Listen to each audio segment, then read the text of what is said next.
तारीख 27 अगस्त 2021। लोकेशन हरियाणा के रोहतक जिला स्थित विजयनगर की बागवली गली। समय सुबह करीब 10 बजे। दोस्तों, इस इलाके के एक घर में दिन दहाड़े एक ही परिवार के 4 लोगों के सिर में गोलियां मार दी गईं। इतना ही नहीं, वारदात को अंजाम देने के बाद आरोपी ने घर का मेन दरवाजा बंद कर दिया और वहां से निकल गया। आखिर इस सनसनीखेज हत्याकांड के पीछे की मुख्य वजह क्या है? कौन है 4 लोगों की हत्या का मुख्य कातिल? आज इस एपिसोड में हम इसी गुत्थी को सुलझाएंगे। तो दोस्तों, हत्याकांड के बाद पुलिस की जांच शुरू होती है। पुलिस को शक था कि हो न हो कातिल घर के अंदर का ही कोई सदस्य है या फिर घर का कोई करीबी भी हो सकता है। दोस्तों, रोहतक जिले के विजयनगर कॉलोनी में जिन 4 लोगों की हत्या हुई वो थे प्रदीप मलिक उर्फ बबलू पहलवान, उनकी पत्नी बबली, बेटी तमन्ना और सास रोशनी। बबलू का रोहतक में प्रॉपर्टी का बिजनेस था। उन्होंने जिले में कई जगह अपनी प्रॉपर्टी बना रखी थी। यही कारण था कि बबलू के पास अथाह संपत्ति थी, जिसका वारिस उनका इकलौता बेटा अभिषेक था। अब पुलिस जांच में जो बात सामने आई थी वो बेहद चौंका देने वाली थी। दरअसल अभिषेक और इनके परिवार के सदस्यों के बीच झगड़ा होता रहता था। आपको बता दें, बबलू पहलवान का 20 साल का बेटा अभिषेक गे था, जिसका अट्रैक्शन लड़कों के प्रति था।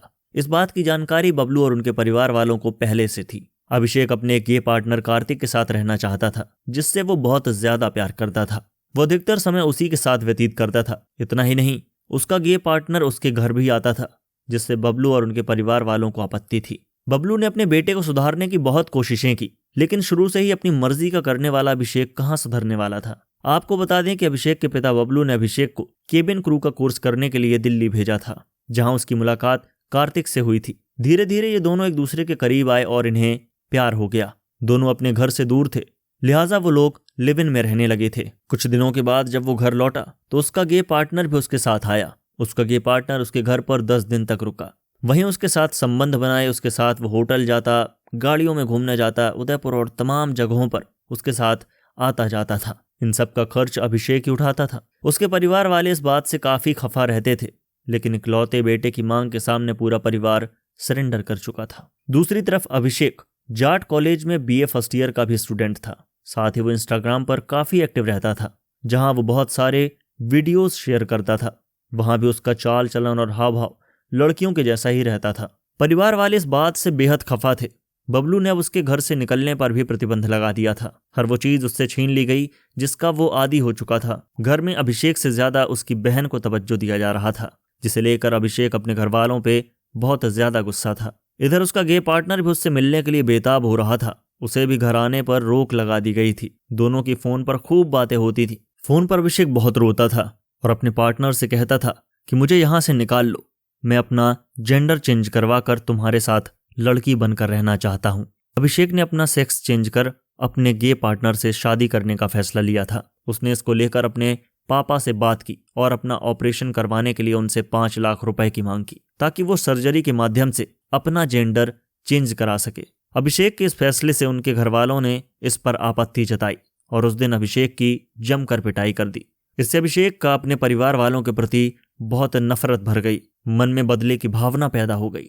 परिवार की संतर कलह को देखते हुए अभिषेक की नानी भी घर पर पहुंच गईं और उसे समझाने की कोशिश करने लगीं, पर अभिषेक समझने को तैयार ही नहीं था। वो जिद पर अड़ा था। पिता और बहन को लेकर उसके अंदर नफरत की भावना बहुत ज्यादा बढ़ गई थी। उसने सोच लिया था कि वो घर में मौजूद हर किसी की हत्या कर देगा। अभिषेक अपने प्लान को अंजाम देने के लिए मौके का इंतजार कर रहा था। आखिरकार अभिषेक को एक दिन मौका मिल ही गया। उसने अपने ही पिता की रिवॉल्वर ली और पहले वो फर्स्ट फ्लोर पर अपनी बहन के कमरे में गया और उसके सिर में गोली मारी। जब बेटी की चीख की आवाज सुनकर उसकी माँ बबली वहां पहुंची तो उसने इन्हें भी गोली मार दी। इसके बाद वो नानी के कमरे में जाकर अपनी नानी को भी गोली मार देता है। अब वो नीचे आया, जहां उसके पापा एक कमरे में फोन पर किसी से बात कर रहे थे।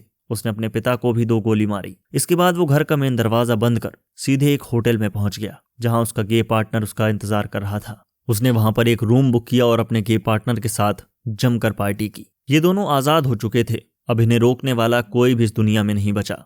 इसके बाद उसने अपने गे पार्टनर के साथ मिलकर एक प्लान बनाया, जिसे अंजाम देने के लिए वो दोपहर करीब 2 या 3 बजे घर लौटा। जाहिर सी बात थी, घर का दरवाजा बंद था, क्योंकि हत्या करने के बाद उसने खुद अपने हाथों से ही दरवाजा बंद किया था। उसने अपने मामा को फोन किया और मामा को यह बताया कि पता नहीं घर वाले कहीं गए हैं, क्योंकि घर के बाहर का दरवाजा बंद है। कुछ ही देर के बाद आसपास कई लोग इकट्ठे हो गए। आसपास के लोगों की मदद से वो दीवार फांद कर घर के अंदर घुसा।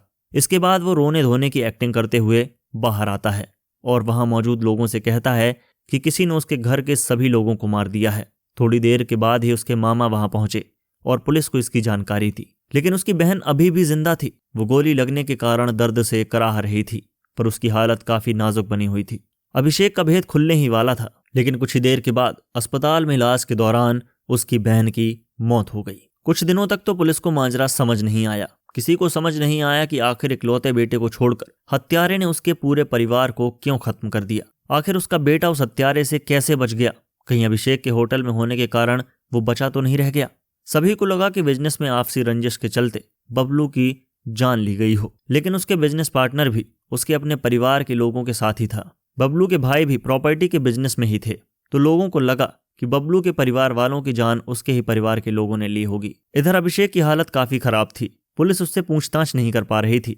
इसके बाद आसपास के लोगों से जानकारी इकट्ठी करनी शुरू की। इलाके के सीसीटीवी फुटेज को खंगाला गया, उसमें भी कुछ खास हासिल नहीं हुआ। होटल के सीसीटीवी फुटेज देखे गए तो ऐसा लगा कि अभिषेक होटल में था, इस कारण वो बच गया। पुलिस के लिए चुनौती काफी बढ़ गई। बबलू पहलवान की पूरी हिस्ट्री निकाली गई। बिजनेस के कारोबार के उनके पार्टनर से पूछताछ हुई। किसी ने भी वैसी कोई बात नहीं बताई जिससे शक किसी कारोबारी रंजिश का दिखता हो। अब पुलिस के पास एकमात्र रास्ता अभिषेक ही था, जिसके माध्यम से वो कातिल तक पहुंच सकते थे।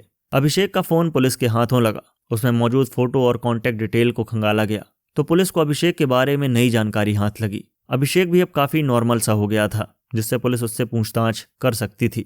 जब उससे पूछताछ शुरू हुई तो अभिषेक काफी नर्वस दिखा। कई सवालों का वो उलझा सा जवाब देने लगा और वो अपने ही जवाबों में फंसता चला गया। भला वो पुलिस को कब तक धोखे में रख सकता था? पुलिस समझ गई कि हो न हो हत्यारों के बारे में कुछ न कुछ ये जरूर जानता है, इसलिए पुलिस ने 30 अगस्त को उसे हिरासत में ले लिया।